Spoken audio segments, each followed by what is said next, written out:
Shalom Bapak Ibu, Saudara-saudara yang terkasih di dalam Yesus Kristus. Bertemu kembali dengan channel YouTube saya, Dorbiana. Kiranya firman yang boleh kami sampaikan dalam channel ini boleh lebih menyemangati, memberikan pengharapan dan semangat baru bagi saudara-saudara yang mendengarkannya. Mari kita subscribe, kita like dan kita share kepada saudara-saudara kita yang lain agar mereka juga mendapat bagian dari firman yang boleh kami sampaikan. Mari satukan hati dan pikiran kita berdoa. Damai sejahtera Allah Bapa yang melampaui segala akal, itulah kiranya menyertai hati dan pikiranmu di dalam Yesus Kristus Tuhan kita. Amin. Bapak Ibu, saudara-saudara yang dikasihi oleh Kristus Yesus, sabda Tuhan yang menjadi bekal spiritualitas kita pada sore hari ini dikutip dari Kisah Para Rasul pasal 4 ayat 32 sampai dengan ayat 37. Demikian firman Tuhan. Adapun kumpulan orang yang telah percaya itu, mereka sehati dan sejiwa, dan tidak seorang pun yang berkata bahwa sesuatu dari kepunyaannya adalah miliknya sendiri, tetapi segala sesuatu adalah kepunyaan mereka bersama. Dan dengan kuasa yang besar, rasul-rasul memberi kesaksian tentang kebangkitan Tuhan Yesus, dan mereka semua hidup dalam kasih karunia yang melimpah-limpah. Sebab tidak ada seorang pun yang berkekurangan di antara mereka, karena semua orang mempunyai tanah atau rumah, menjual kepunyaannya itu. Dan hasil penjualan itu mereka bawa, dan mereka letakkan di depan kaki rasul-rasul, lalu dibagi-bagikan kepada setiap orang sesuai dengan keperluannya. Demikian pula dengan Yusuf yang oleh rasul-rasul disebut Barnabas, artinya anak penghiburan, seorang Lewi dari Siprus. Ia menjual ladang miliknya, lalu membawa uangnya itu dan meletakkan di depan kaki rasul-rasul. Demikian firman Tuhan. Bapak Ibu, saudara-saudara yang terkasih di dalam Yesus Kristus, kebangkitan Kristus dan kedatangan Roh Kudus pada masa Pentakosta telah mengubah banyak orang dari segi pemahaman vertikal dan dari segi pemahaman horizontal. Kebangkitan Kristus dan kedatangan Roh Kudus menempatkan orang-orang percaya di dalam kebenaran untuk mengerti, mengenal, dan mempercayai Kristus atau Allah Sang Pencipta langit dan bumi.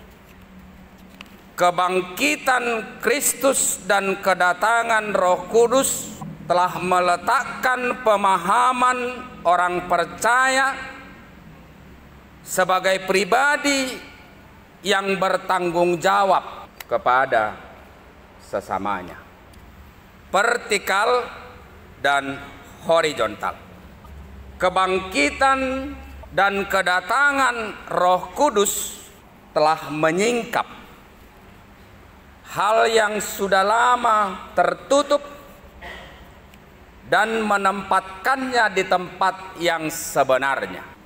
Kedatangan Roh Kudus atau masa Pentakosta adalah mengawali berdirinya gereja mula-mula. Jadi andaikan ada yang bertanya kepada kita sebagai warga Kristen, kapankah gereja itu berdiri di tengah-tengah dunia? Ketika turunnya Roh Kudus. bagaimanakah keberadaan daripada gereja mula-mula ini? Ada kekuatan yang sangat luar biasa yang menghidupi, yang menggerakkan, sehingga mereka menjadi kumpulan orang-orang yang melakukan pekerjaan besar dan bertumbuh secara pesat.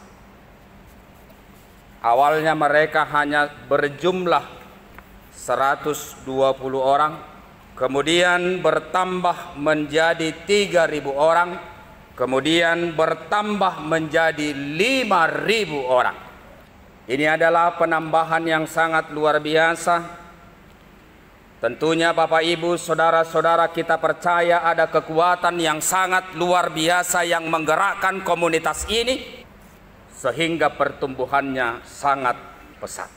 Ketika kita membahas keberadaan dari gereja mula-mula ini, mereka bukan hanya benar dari segi doktrin. Mereka bukan hanya komunitas yang sungguh sangat luar biasa giat bekerja bagi Tuhan. Mereka bukan hanya komunitas yang hanya giat meditasi atau berdoa mohon pertolongan daripada Tuhan. Mereka bukan hanya komunitas yang sangat luar biasa memberitakan Injil keselamatan yang daripada Tuhan, tapi mereka menjadi komunitas yang menghidupi kasih Allah dan memberi diri dan peduli kepada kesusahan orang lain. Mereka sehati dan sejiwa. Bayangkan Bapak Ibu, saudara-saudara, mereka memiliki umur yang berbeda, didikan yang berbeda, bahasa dan kesukuan yang berbeda. Tentunya juga mereka memiliki pengharapan yang berbeda. Dan mereka tidak saling mengenal. Tapi sungguh sangat luar biasa Bapak Ibu saudara-saudara, mengapakah komunitas ini boleh berjalan bersama sehati dan sejiwa, membuat dan mengerjakan ini supaya sehati dan sejiwa bukanlah merupakan pekerjaan yang ringan. Dalam komunitas ini mereka bisa mewujudkan itu. Ini adalah merupakan kuasa Allah di dalam kebangkitan Kristus hidup di tengah-tengah persekutuan.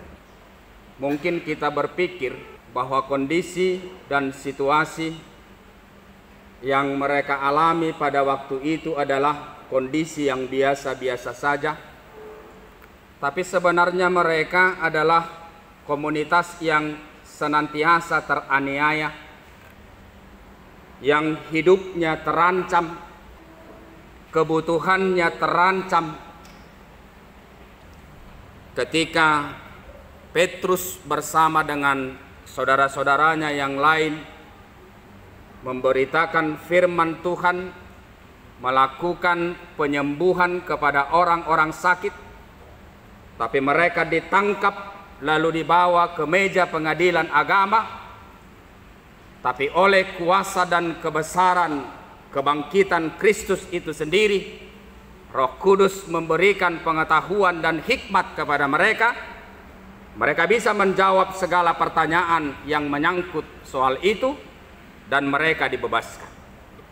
Jadi boleh kita katakan mereka bisa sehati sepikir, bukanlah dalam kondisi nyaman, tapi justru mereka berada di keberadaan hidup yang juga harus mereka menangkan dengan bersusah payah, supaya keberadaan sehati dan sejiwa ini boleh berlangsung di dalam komunitas mereka.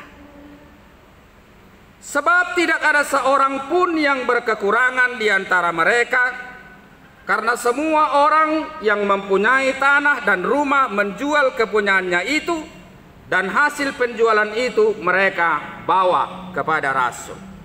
Biasanya ketika Paskah itu berlangsung di Yerusalem, banyak kumpulan orang lain yang datang dari tempat jauh dan disebut itu sebagai peziarah.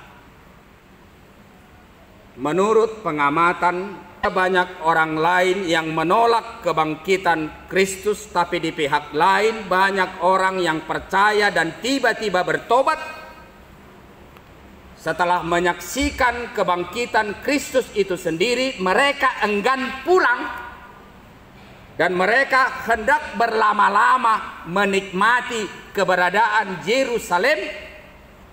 Tentunya mereka harus menyewa penginapan dan menanggung makan sendiri. Inilah yang menjadi tantangan bagi para rasul ketika itu. Bagaimana menghidupi mereka ini? Siapa yang kasih makan?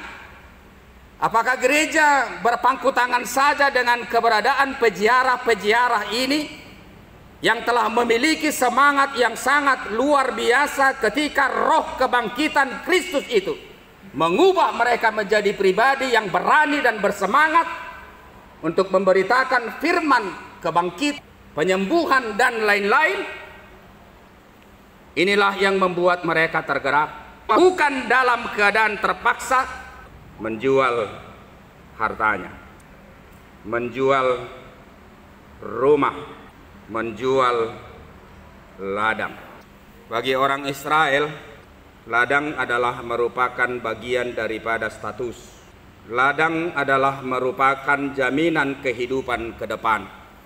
Itu artinya yang paling berharga dari dirinya dia persembahkan untuk kepentingan komunitas ini, supaya tindak lanjut dari apa yang dibutuhkan oleh komunitas itu sendiri berjalan dengan baik. Salah satu tokoh yang sangat luar biasa dalam firman ini, Bapak Ibu Saudara-saudara, yaitu adalah bernama Yusuf, yang disebut dengan Barnabas, bukan murid Yesus, tapi Barnabas yang dia maksud di sini adalah teman sekerja Paulus, teman Paulus menginjili daerah-daerah tertentu, dan dia adalah seorang yang sangat dermawan, membawa banyak orang kepada pengharapan dan menyembuhkan orang-orang yang berada di dalam kegusaran atau di dalam kegelisahan. Demikian pula dengan Yusuf yang oleh rasul-rasul disebut Barnabas, artinya anak penghiburan, seorang Lewi dari Siprus. Ia menjual ladang miliknya. Ia membawa uangnya itu dan meletakkan di depan kaki rasul-rasul. Yang paling berharga dari dirinya menyangkut masa depannya, menyangkut hidupnya ke depan, dia serahkan, dia jual, dan dananya dia berikan kepada rasul, dan rasul membagi-bagikan hasil daripada penjualan harta-harta dari jemaat ini kepada peziarah-peziarah yang membutuhkan makanan, sehingga semuanya menjadi baik tanpa berkekurangan satupun di antara mereka. Kita yakini ini boleh berlangsung adalah oleh kebesaran kuasa Roh Kudus. Setelah kebangkitan Kristus, kemudian turunnya Roh Kudus bekerja atas mereka. Inilah tadi yang menjadi jawaban ketika kebangkitan Kristus dan kedatangan Roh Kudus telah menyingkap sesuatu yang lama tidak kelihatan, lalu melalui kebangkitan dan kedatangan Kristus, Allah menyingkapkan ini dan menempatkannya di tempat yang sebenarnya, yaitu adalah pengetahuan soal memberi dan pengetahuan soal menerima. Memberi itu tidak gampang loh. Ada enggak orang mau memberi tapi dia tidak menginginkan atau menerima imbalannya? Saya kira tidak ada. Maukah orang berkorban dari apa yang paling berharga dari dirinya, dia jual demi kebutuhan orang banyak, tapi sementara orang banyak itu sendiri bukanlah komunitas yang bisa kita harapkan mengembalikan yang berharga dari diri kita yang telah kita jual lalu kita persembahkan buat mereka? Saya kira tidak ada. Inilah yang disingkap oleh keberadaan Kristus di dalam kebangkitan dan di dalam turunnya Roh Kudus. Kita ini adalah warga Kristen. Kenapakah kita memberi?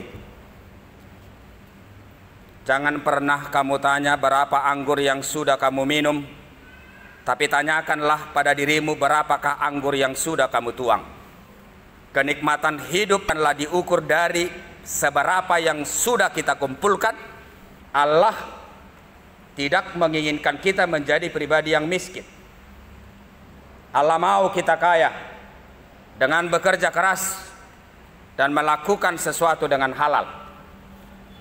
Tapi kita perlu menyikapi apa yang ada pada diri kita. Saudara, semua orang punya harta, dan kekayaan itu relatif. Pengetahuan juga harta, pengalaman juga harta, persaudaraan juga harta, persembahan juga harta. Nah, kalau kita semua punya harta, kita boleh ambil kesimpulan. Ketika kita berbicara soal komunitas Allah, ketika kita berbicara soal koinonia, koinonia artinya berasal dari kata koi, artinya adalah ambil bagian.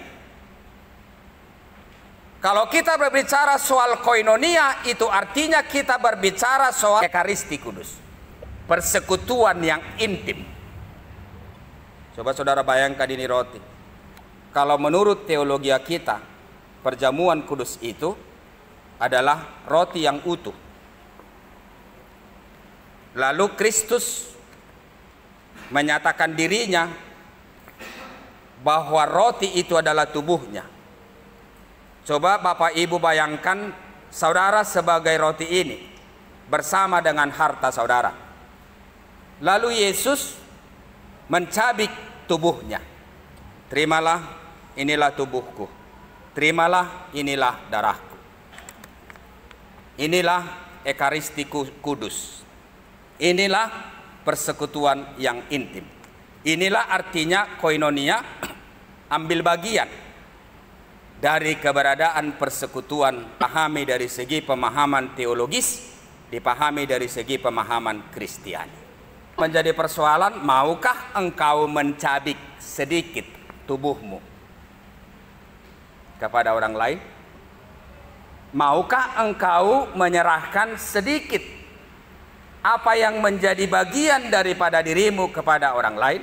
Baik itu pengetahuan, baik itu pengalaman, baik itu kemampuan berbicara, baik itu harta, maupun apa yang menjadi fasilitas daripada dirimu, supaya komunitas ini bisa berjalan dengan baik. Dari apa yang menjadi bagian daripada dirimu. Untuk itu Bapak Ibu Saudara-saudara, firman ini akan lebih mengajari kita ketika kita semua adalah pribadi yang memiliki kekayaan. Walaupun kita berbeda-beda dari segi kekayaan, bahwa kita semua adalah memiliki harta. Tapi perlu Bapak Ibu Saudara-saudara kita dewasa meletakkan diri kita kepada harta kita, meletakkan harta kita kepada diri kita. Harta kitakah yang mengatur kita atau kita yang mengatur harta kita? Firman ini lebih mengajari kita bagaimanakah hubungan Kristus terhadap harta kita dan bagaimanakah hubungan harta kita kepada Kristus. Bagaimanakah hubungan harta kita kepada orang lain dan bagaimanakah hubungan orang lain kepada harta kita. Dan itu akan kita temukan setelah kita dalam kondisi sehat dalam segi hubungan dan pemahaman yang benar vertikal kepada Allah, kemudian horizontal kepada manusia. Pergabus dohalak moledok dihaholongi debata alai dihosomi dengan kesimpulan daripada hukum Taurat 2 apa? Kasihilah Allahmu dengan segenap hatimu dan dengan segenap pikiranmu.